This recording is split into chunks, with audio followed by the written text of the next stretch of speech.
Thank you for tuning in to I've Got Favor, where it's your time to shine with your host, Prophetess T.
Chicago police officers. I've never hired Chicago police officers before, and we shut down streets, and we did it all correctly and permitted, and that was kind of the most advanced project I had done in film. Everything else was before that was we were like doing it in people's houses and kind of guerrilla filmmaking outside and praying that no one comes around. But this one was really legit, and I'm very blessed. And that was really fun. I got to do that with the vice president of production with a nonprofit called Mass Epiphany in Chicago. And I do that with a very dear friend of mine.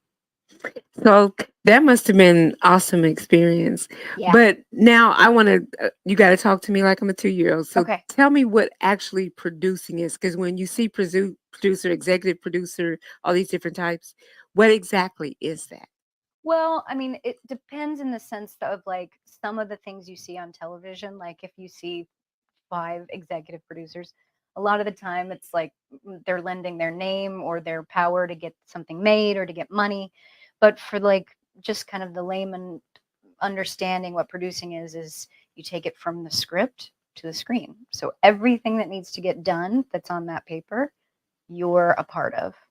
And there's different types, and like when you go up different budgets, like there can be different producers, and maybe they're only doing certain things. But for this particular one, because we were such a low budget. I know $50,000 doesn't seem like Yeah, you can a give me that low yeah, budget. that is Please give me for that. the size of what we did and scope of what we did and the toys that we had to play with, which was a very small budget. And I also did line producing, which is like you're doing the budgeting, you're doing everything. I hired people, I ran payroll. I also did daily logistics. There were also things that were like, we didn't have money for this, so I need to step in and do this. But it's basically anything and everything in order to get whatever's on that paper done in the allotted amount of time that you have. And we did this last one for 4 days. So for 4 days, we had to shoot 26 pages, and in Chicago and various places, mostly outdoors, which was interesting. And so that comes with like permits and police, and you have to shut streets down. You can't just have, you have to find the set and where you're going to shoot, but then you have to have holding for everybody who's going to be on set, and they have to eat and they have to do all these things. And then we were also SAG, so that comes with a whole nother set of rules, and you can't go certain hours, and you have to be aware of all of that kind of thing, of like, what are my rules? I had a minor on set. He could only work 5 hours because of his age, and I have to make sure he has a work permit. And like, we shot it during summer, so he didn't have to have schooling, but normally they would have to have schooling. So it's basically anything and everything, but you're starting off, you're taking the words on the page, and you're assembling a team Mm. to create the world, to serve the story.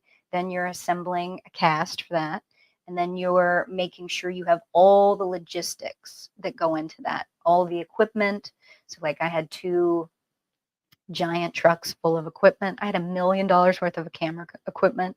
I had certain equipment that, like, huge sets wouldn't have, because we were calling in favors and friends, and it was the summer, and so a lot of the people in Chicago who work on shows were off, and so they were excited and they love to do projects, especially with us, because they know my producing partner, and so he has a great reputation, and he has done one other short film before, and this is something we're going to be doing a lot more of in the future.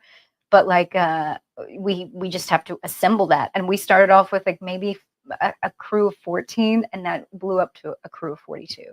A crew of 42 on a short film is nuts.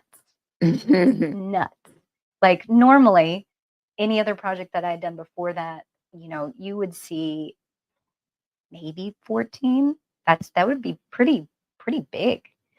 But because everybody was a professional and everybody did it really well, we weren't doing any of these kind of like backstreet stuff. It was like, no, we were doing it by the book. I ran a production that was just like any other production would have run it, in, like, if you're talking about a major television show or a movie, Mhm. because it's all basically the same, except for you're dealing with different budgets and money and people and talent. And the more those budgets of the talent and the people or the crew that comes with it, it's like it just gets a little bit more red tape, because you really have to do everything by the book. Every now and then, people are going to be cool about it, but you can't take advantage of their time. And I mean, I was going to say, yeah, working with the different personalities yeah, has to be testing. it um, can be. I mean, I've been on sets before, where there's a certain vibe, there's a certain energy.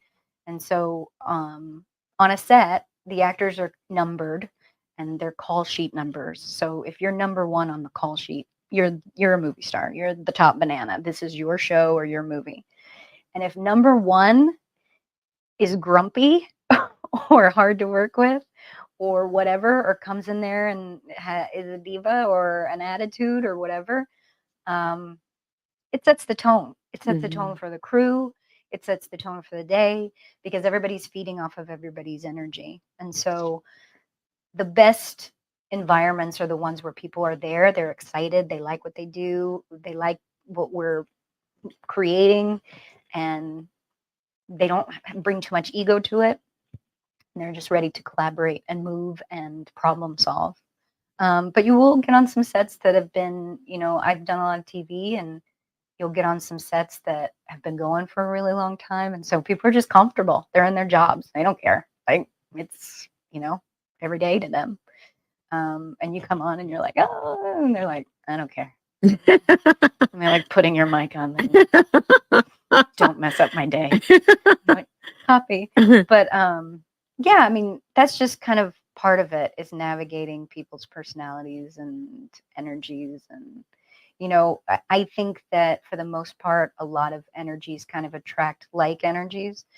And for the most part, creative people are really fun.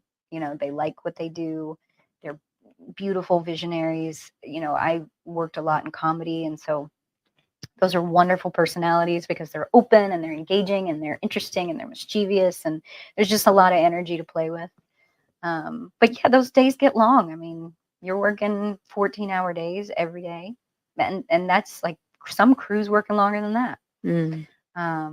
And so, yeah, about a weekend, it starts to get a little old.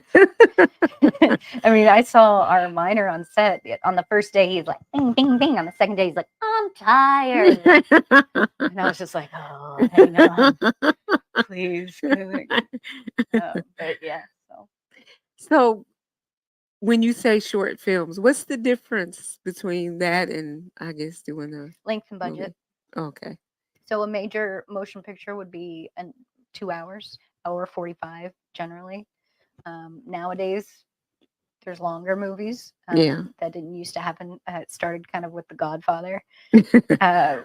Before that, there were some others too, but The Godfather really was like, people were like, a 3-hour movie. Coppola's like, just trust me. And everybody's like, this is the greatest thing that I've ever seen. Yeah. But, he had to convince a lot of people of that. So before that, they didn't think that they could keep people in their seats that long. They wanted to do an intermission in that movie. Can you imagine? Like, No. there is actually an intermission at this point. Well, Gone with the Wind has one. Yeah. But I love for it to have that because now I can go pee and do all that. you need to kind of let it. Oklahoma's that too. Yeah. But yeah. So you started out just acting. Yeah.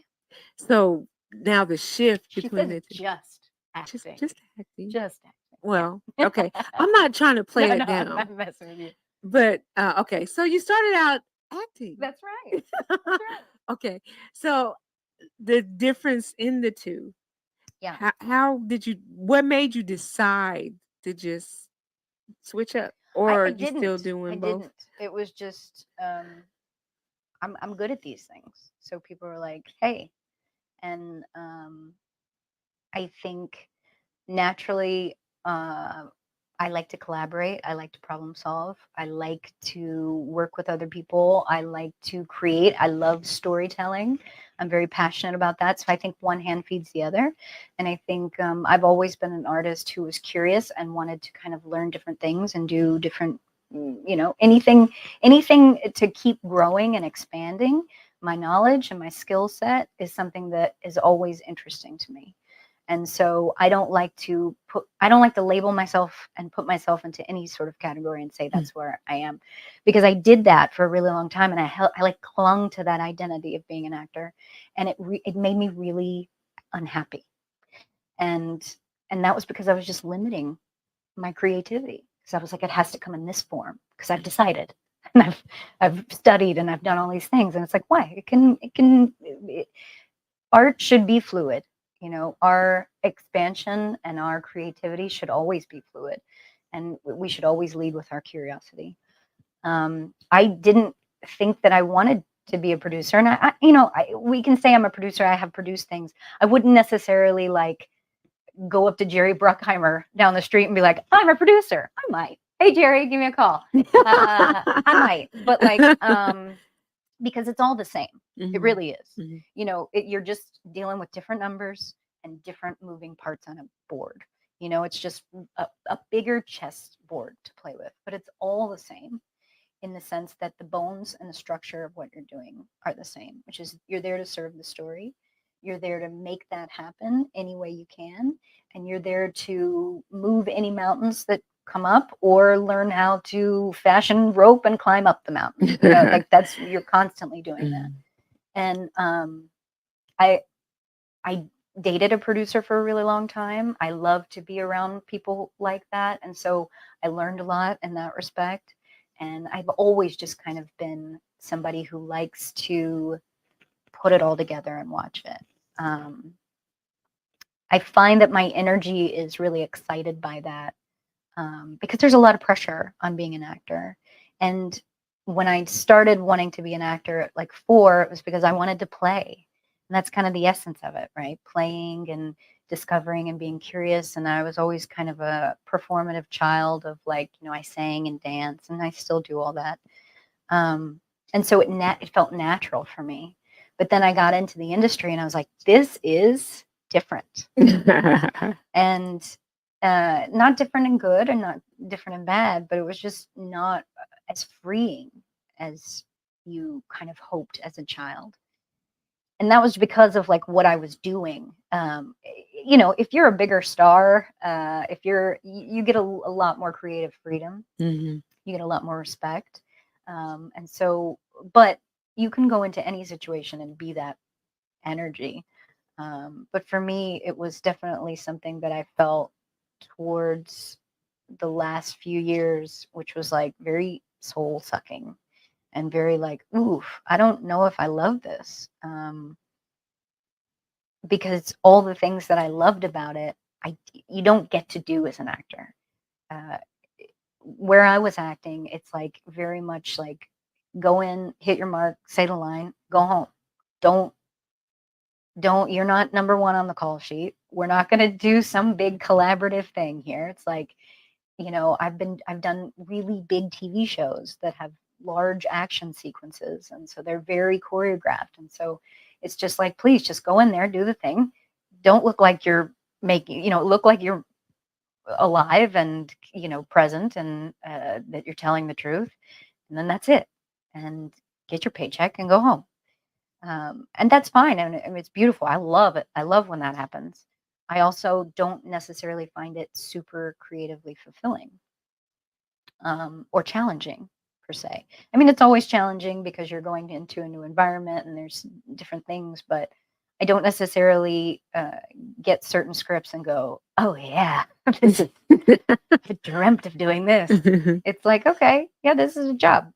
And I'm good at it, and we'll do it, and it's exciting, and it's still better than a desk job. Mm-hmm. It will always be better than that, Mm-hmm. because sets are great, and sets are fun, and being on lots is fun, and it's magical, and like, at the end of the day, this last project I did, what reminded me of what I really liked about it, which is like you're just a bunch of artists, geeky, lovely humans who just want to come together and make something. Like it's really just like adult playtime.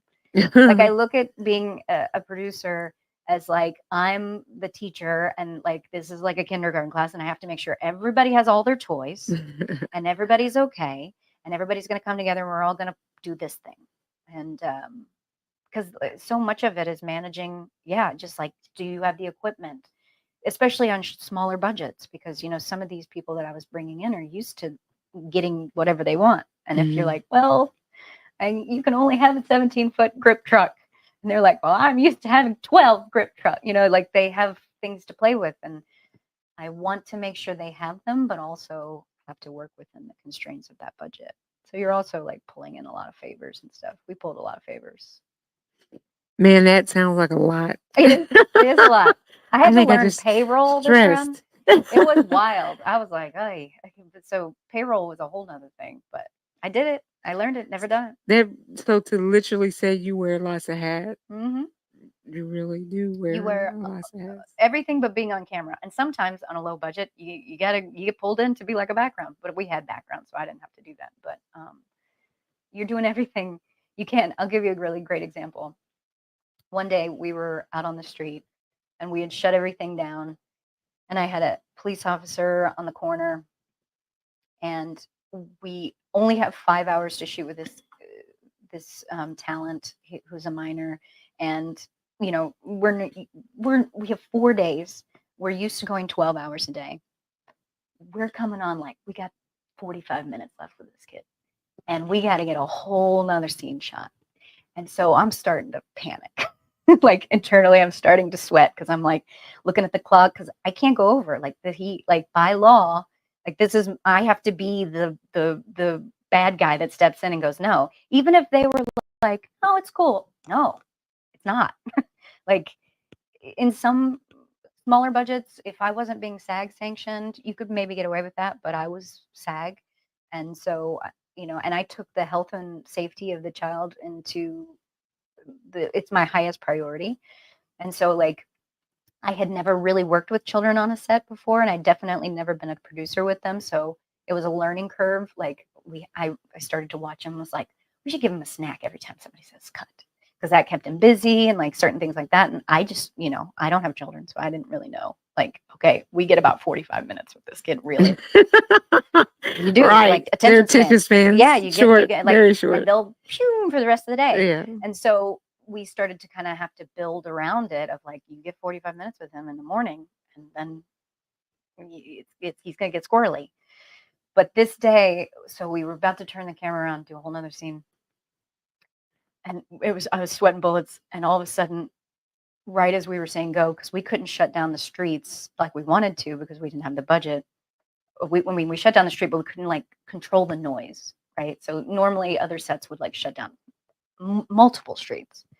And so all of a sudden, these lawn guys start going, and you hear, and I have headphones on. I'm listening to the recording of the action, and so I hear, I'm like, oh no!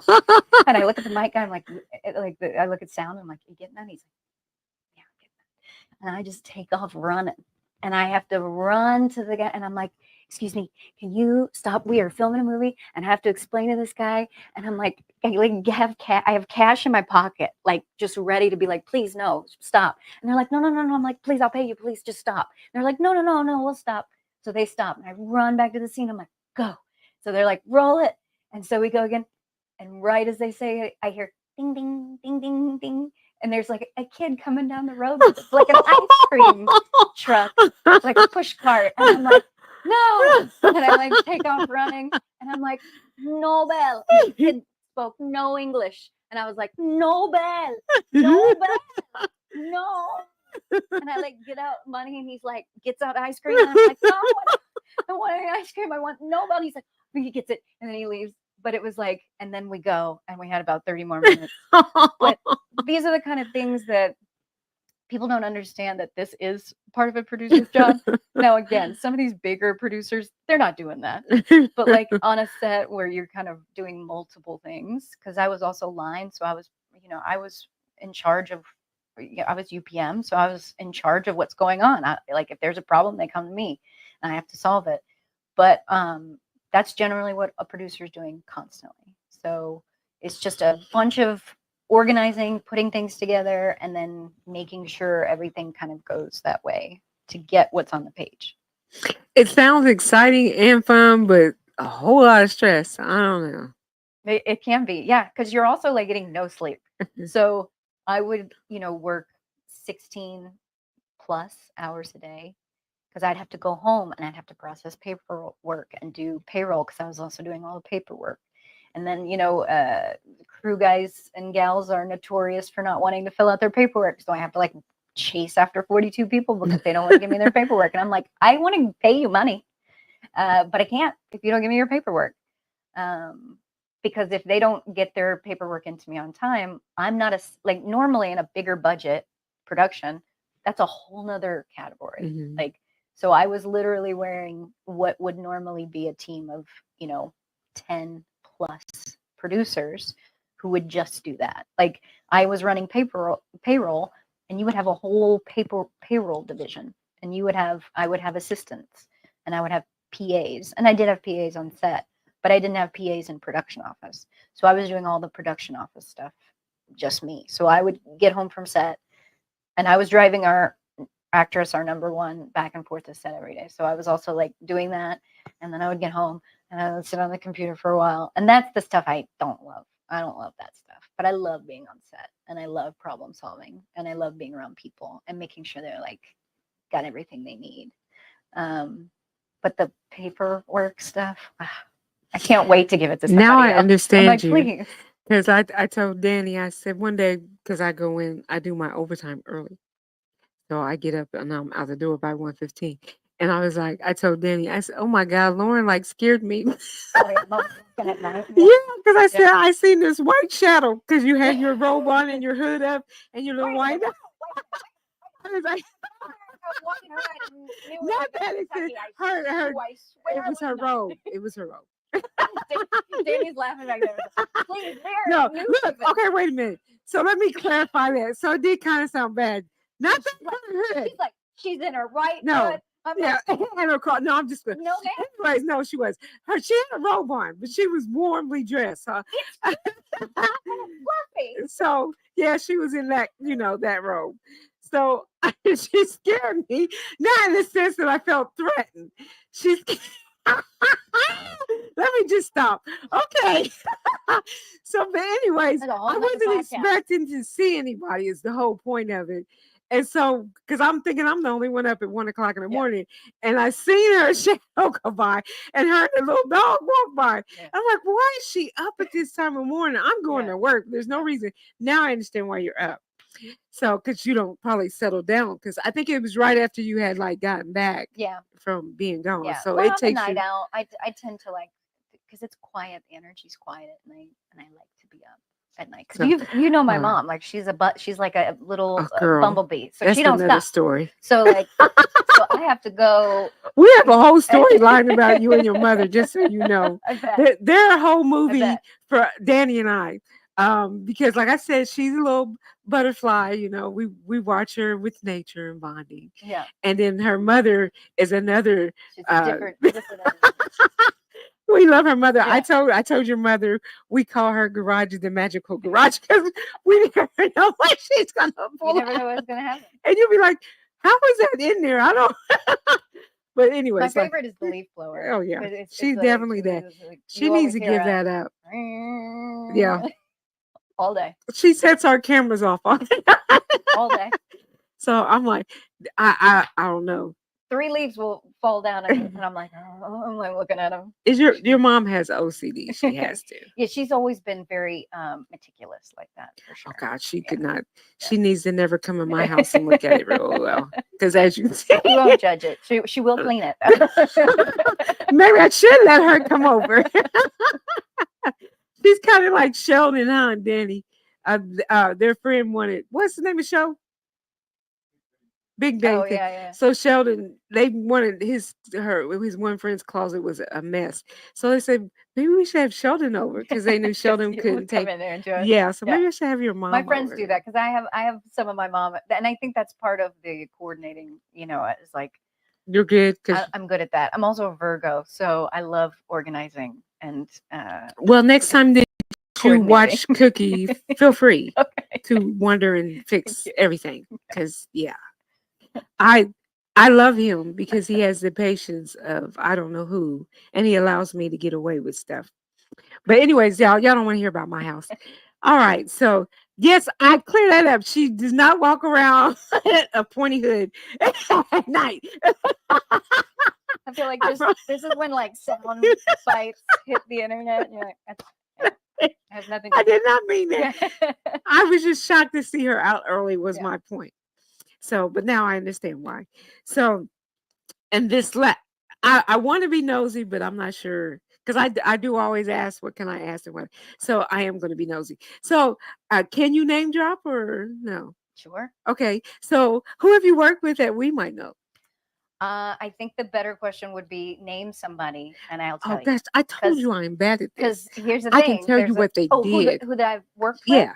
Oh, that's a smaller list. You need to stop. Look, she's acting like me now. My favorite one, the one I'm like the most proud of, because I never in a million years thought it would happen. And everyone I've worked with, I didn't necessarily think that I would work with them. But this one is so dear to my heart, which is I was Kermit the Frog's spiritual advisor on the Muppets when they were on ABC for a while. And Lauren, you got to did find me one that clip. episode of that, and it was him and Jason Bateman.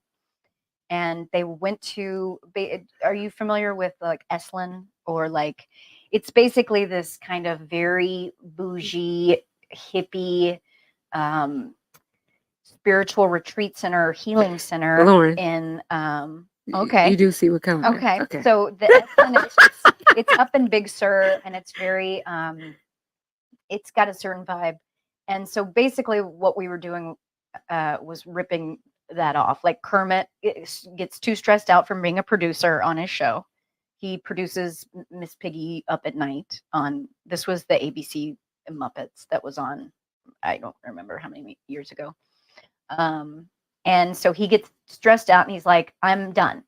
Everybody's children and I don't want to take care of you anymore. So he goes up to this retreat, and I'm like the spiritual leader of this retreat, and they're not supposed to have cell phones. And Jason Bateman follows him up to this retreat, and we're like shooting in this incredible place. It was like a private home out in Malibu, uh, over the cliffs. It was like nothing you've ever seen before in your life. I was like, this is so cool. And I got to spend the day with Kermit the Frog and Jason Bateman on that show. And so that was a really big moment for me, because I really got that out of nowhere. That was a really tough gig to get. I got it. And I kind of just, you kind of know when you get it. Like sometimes you don't. Like the very last thing I did, I was like, well, I'm making that. And then I did. But there's a couple in my life where I'm like, I got that. I'll be real surprised if I didn't get that. Because you just like know in your heart, that was for me. And this was one of them. And as a kid watching the Muppets and what they represent and all the heart that they have brought to the world, and Jim Henson and all the artistry of those puppets, and to watch how they work and to see how it's done, is really special. And very few people like me have ever gotten to see that, because if you think about it in history, it's usually just celebrities. And most of that show was just, the guest spots were celebrities. It was a favored nation show, which means everybody makes the same amount. So me and Jason Bateman made the same amount of money that day. I would have liked more, but that's fine. I was very happy to be there. But yeah, it was a really cool day to work on location, watching them do the puppetry, and like just being like, this is cool. I never thought I would get to see this. So that's my favorite one. And then my second favorite one would definitely be, I was on an HBO show called Sharp Objects, and I did 3 episodes of that show. And that was a really big show, and I played Amy Adams' best friend in the show. And it was a really dark show. It was about murder. It was about a small town murder, which was very interesting because it was right around the time things were really happening here in Bardstown. It wasn't at the exact same time, but it was very eerily similar. And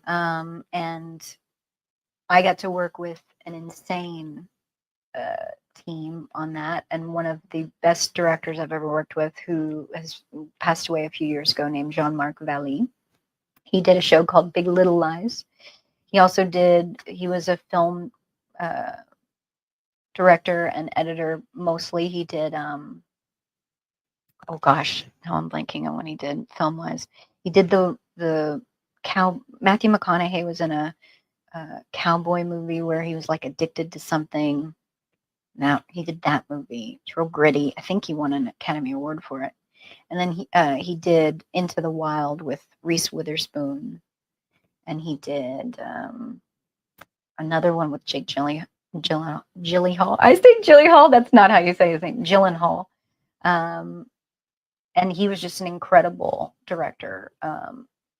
Changed my life, and it was definitely the biggest thing. I knew going into it when I auditioned, it was like a huge thing, because it was for the first time I like went into an audition room and there was no one else there.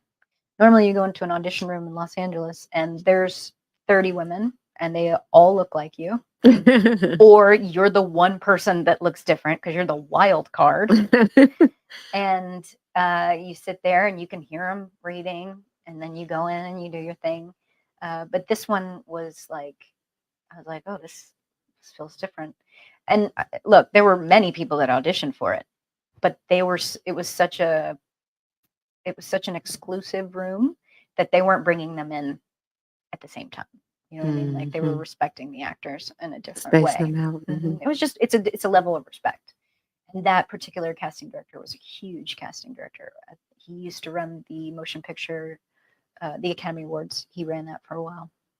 His name's David Rubin. He's an amazing casting director, sweet man, and wonderful team. Very respectful of actors. And that's the thing. Like, I've been in rooms where, and all casting directors will say, "We respect you. We need you," but there's definitely a different energy or the way they treat you. And some of those other rooms that I've been in, like this particular one for that audition was like, I knew I could go in there and work. I felt like a creative. I felt like my voice mattered and that, what I wanted to bring in, like that I owned the room when I went into that room and I knew that I could collaborate and I felt free to do that. And there's certain auditions where you go in and you're like, that's not what they want. They don't want that. And everybody says they do, but a lot of the time they just want you to go in and throw the line Mhm. away because and look, I love these procedural shows. I'm happy to be on them, but a lot of these procedural shows that I've been on is like they want you to go in because, like let's just say it's Law and Order. Okay, I've never been on Law and Order, so I can't get in trouble there. But they want you to go in and they want you to just throw it away because you're just this tertiary character that's giving exposition for the story and it doesn't matter. And maybe that's like a negative attitude that it doesn't matter because it does matter, but at the end of the day it doesn't on these sets. Like it's just you're just one step up from moving furniture. Like, there's like background people and then you're like here. And so these kind of like the sets are run off of a hierarchy, for better for worse. And the closer you get to those higher numbers, the more people are going to treat you differently. They're going to listen to your ideas more. They're going to let you be eccentric and wild and weird. And the lower you are on that totem pole, the more they just want you to just kind of like do your thing. Don't freak out or piss anybody off or do anything weird. And, get your paycheck and go home. And so that was a lot of what I was doing, on some of those shows. But like I did an episode of Chicago Fire. I got 2 takes, and one of them was a rehearsal.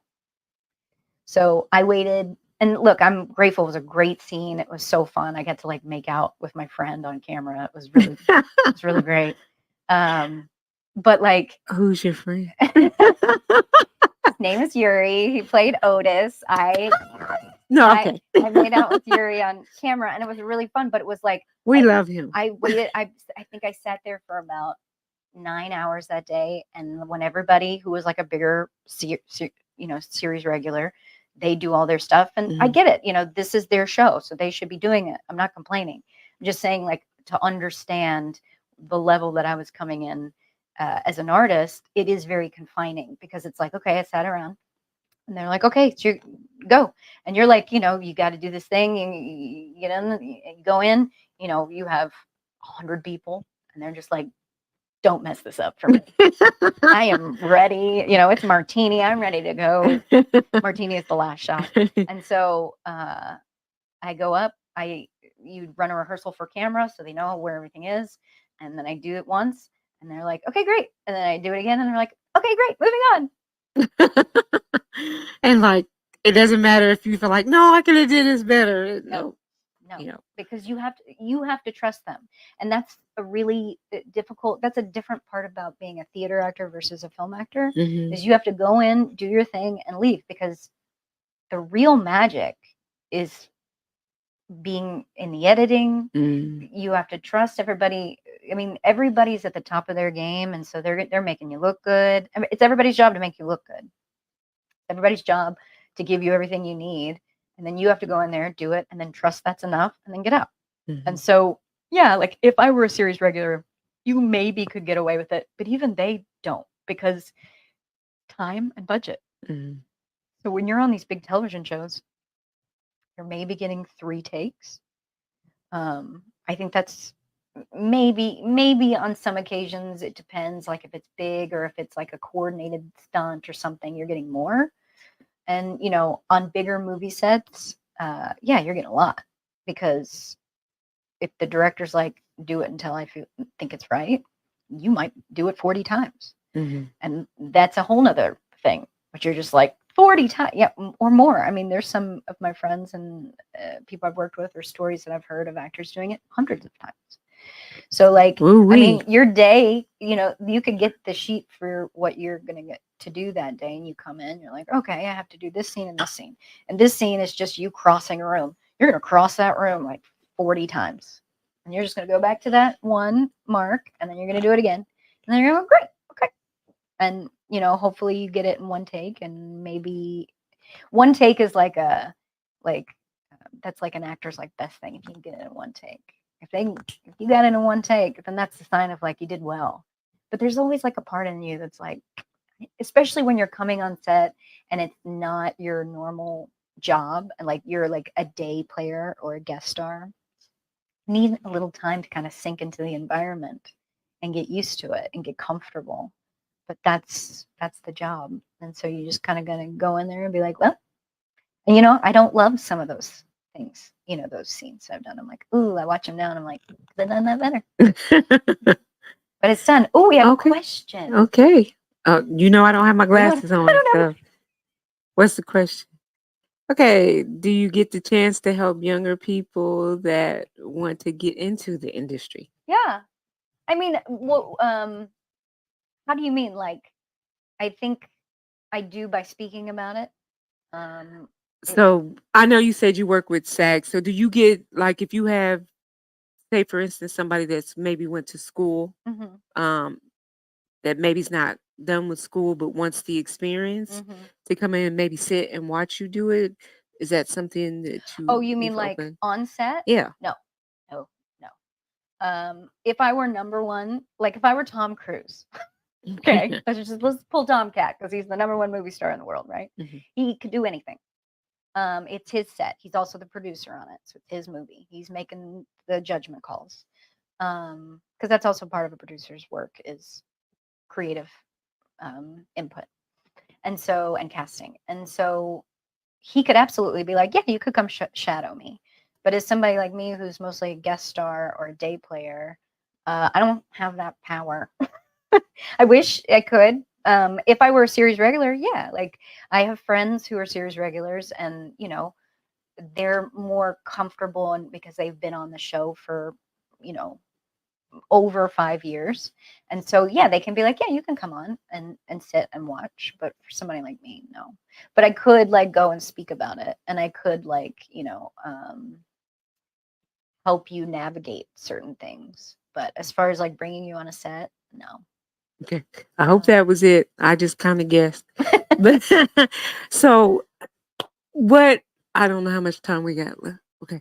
Because this might be a long But I'm always drive. happy to answer questions or talk about it So or I mean, you guys even even if after our podcast go off, you can leave messages and whatever. Lauren's on Facebook as well.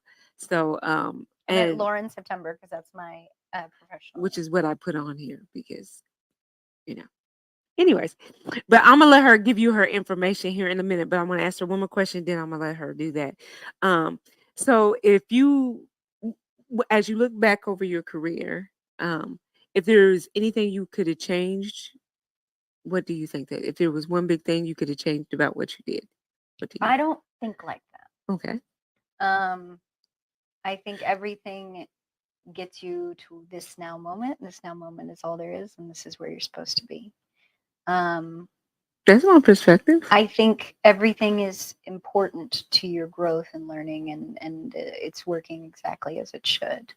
Now, if I want to ruminate or be into that more of that mindset, or just kind of wax philosophic on that, um, I think I would be a bit more aggressive with trying to find representation. I think I would be a bit more aggressive with uh, always being in an acting class, like always being working, like always. There were so many times where, and look, I didn't have the money to, but sometimes those are just excuses. And like when you really want to do it, you'll find a way. And I think anytime I was always in a class, I was always happiest. Because I was really getting to play and exercise, and you're so much more set ready when you're always sharp. and working. This is why you see so many actors. I mean, this is one of the reasons, but why you see so many of the same actors, because they're sharp, they're ready to go, they're always working, and like that just kind of leads to more work, and it gets you more comfortable on a set, gets you more comfortable in your skin. But I think the number one thing, like if me now could go back and tell Lauran starting out, I think it would just be like, love yourself more. I love everything about her.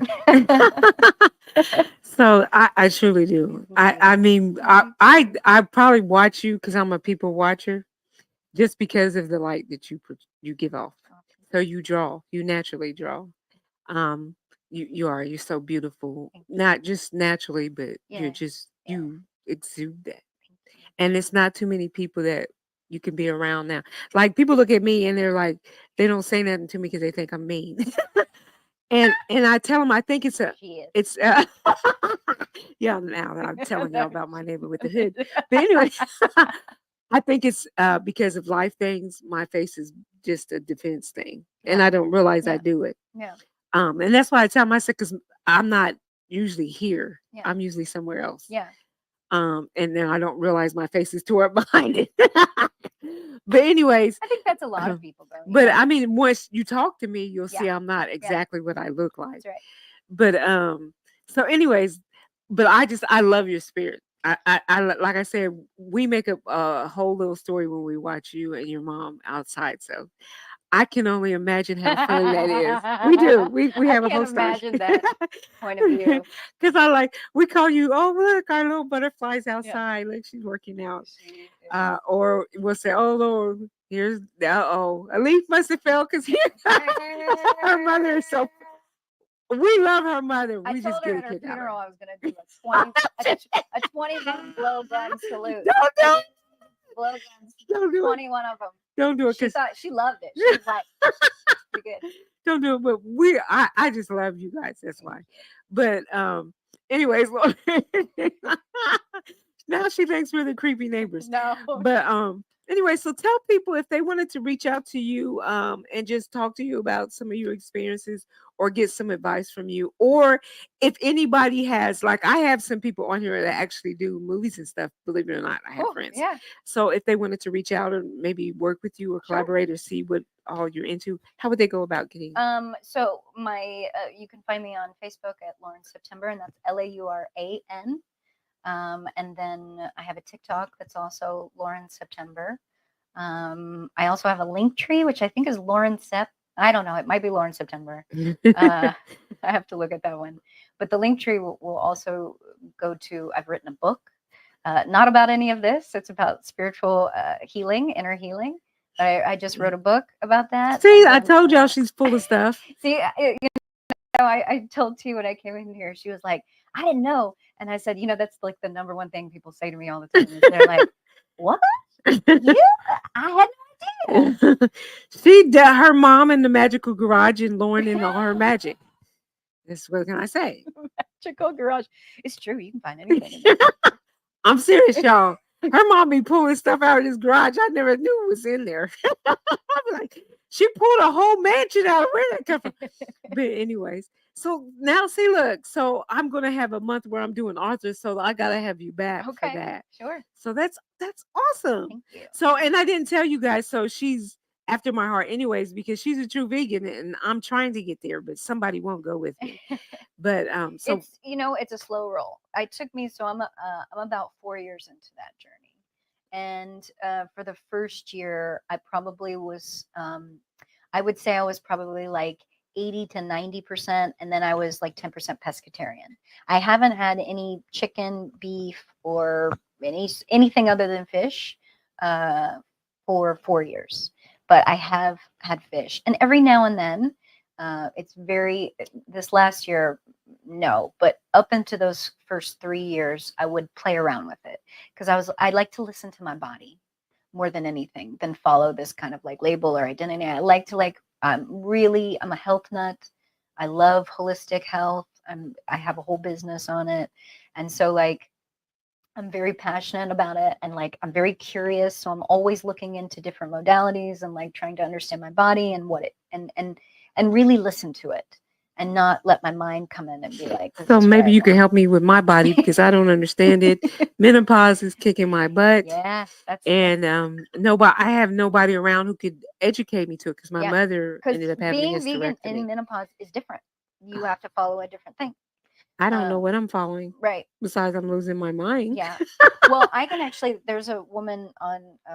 Oh, I'm also on Instagram at Ancient Heart 333, and there's a woman on Instagram, and she does specifically vegan diets for premenopausal and menopausal women because it's different. And I find that really fascinating because it isn't just like, okay, I don't eat meat or dairy anymore.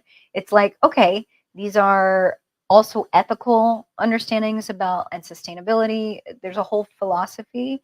But for me, it really was just like listening to my intuition and just wanting to have a more compassionate lifestyle, and that included myself. And the big thing was stop just doing it the way I'd always done it, Mm, because that's what somebody told me to do.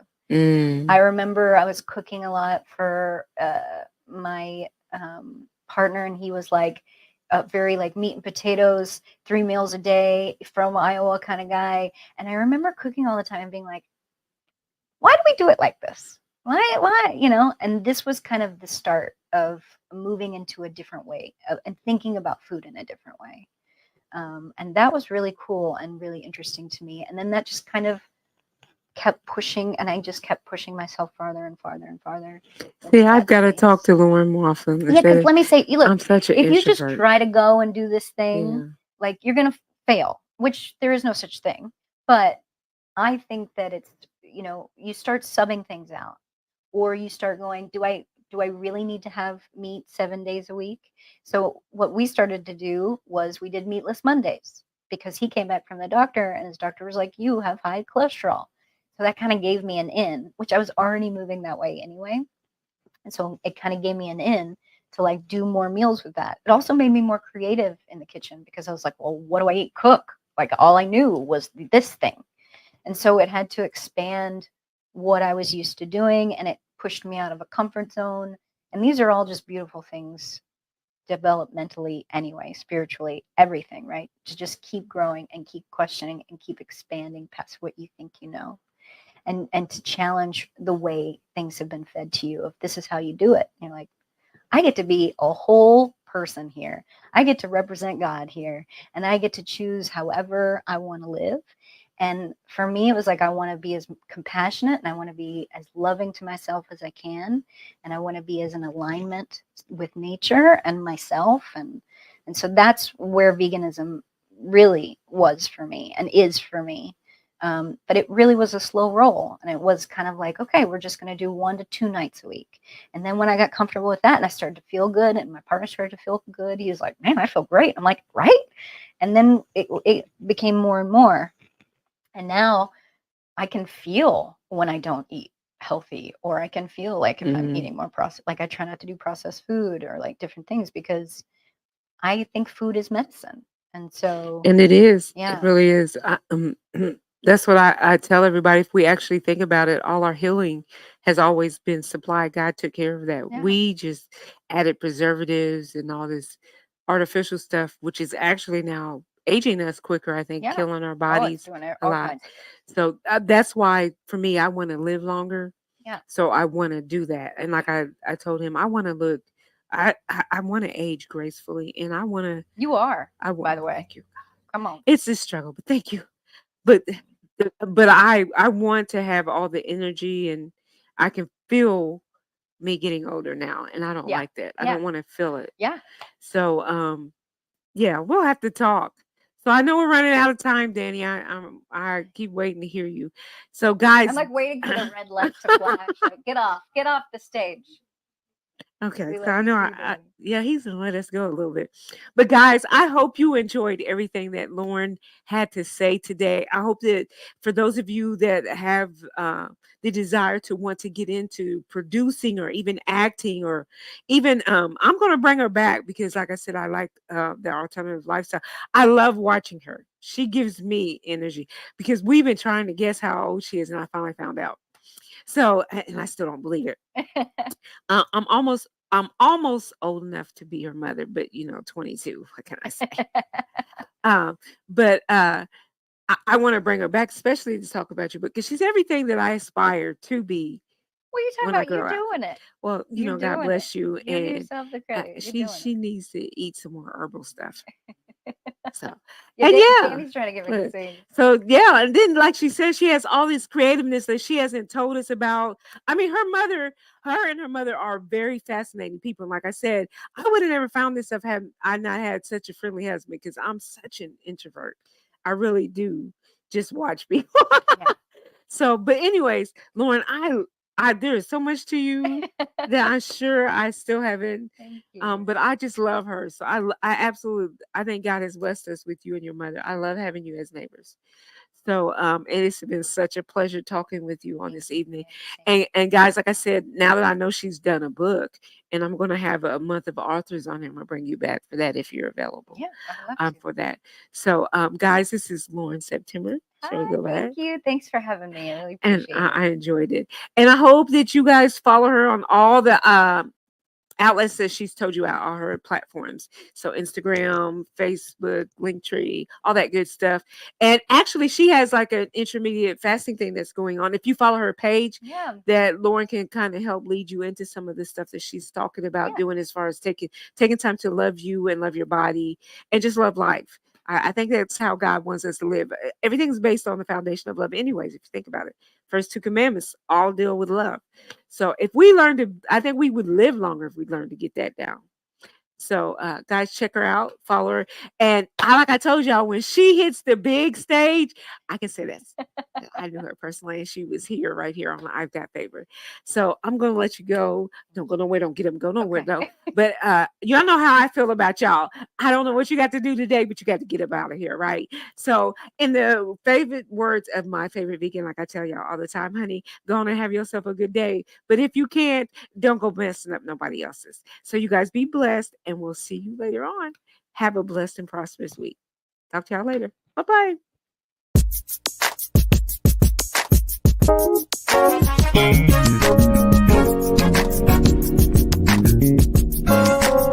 We thank you for tuning in to I've Got Favor, where it's your time to shine with Prophetess T.